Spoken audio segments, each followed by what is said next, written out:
পিছন নিয়ে আমরা আর কামড়াকামড়ি করতে চাই না, আর জাতিকেও আমরা বিভক্ত করতে চাই না, এবং সবাইকে নিয়েই আমরা সমাধান করব। আপনারা দোয়া রাখবেন।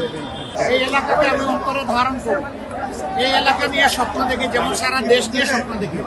তবে যেহেতু এখানে আমি নির্বাচন করবো, এটাকে নিয়ে আলাদাভাবে স্বপ্ন। এখানকার প্রত্যেকটা সমস্যাকে নিজের মনোজগতে তুলে আনার আমি চেষ্টা করতেছি।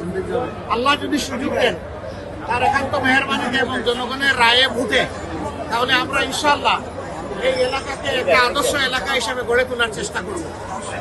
আমার একজন প্রতিদ্বন্দ্বী এখানে আসেন অনেকেই, একজন বিশেষ প্রতিদ্বন্দ্বী আছেন, তাকে আমি ওয়েলকাম করি।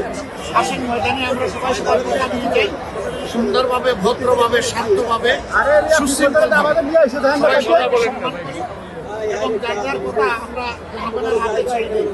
আস্থাটা আমরা জনগণের উপর রাখি, আস্থার ভার নিজের হাতে না নিই। জনগণ যাকে পছন্দ করবে আমরা সবাই মিলে তাকে পছন্দ করব এবং ওয়েলকাম করবো ইনশাআল্লাহ। আমরা আশা করি সম্মিলিতভাবে এলাকাবাসীদের সাথে নিয়ে আমরা একটা আদর্শ এলাকা করতে পারবো।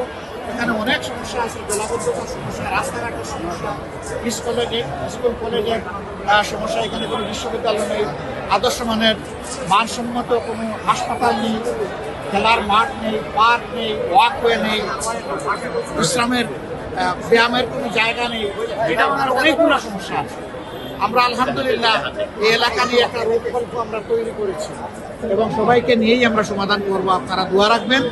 সারা বাংলাদেশকেই আমরা চাই ন্যায় এবং ইনসাফের ভিত্তিতে একটা ফরওয়ার্ড লুকিং বাংলাদেশ হিসেবে নিয়ে সামনে এগিয়ে যেতে। পিছন নিয়ে আমরা আর কামড়াকামড়ি করতে চাই না, আর জাতিকেও আমরা বিভক্ত করতে চাই না। আমরা সবাই মিলেমিশে ইনশাল্লাহ সামনে আগাতে চাই। এই শিক্ষা প্রতিষ্ঠানের আমি উন্নতি কামনা করছি। যখন ঢুকি তখন ছোটো বাচ্চারা যেভাবে আজকে আমাকে রিসিভ করেছে, আমি সিম্পলি অভিভূত। আল্লাহ এই বাচ্চাগুলোকে কবুল করুন, দেশের সুনাগরিক হিসাবে গড়ে ওঠার তৌফিক দান করুন। সবাইকে ধন্যবাদ। আসসালামু আলাইকুম।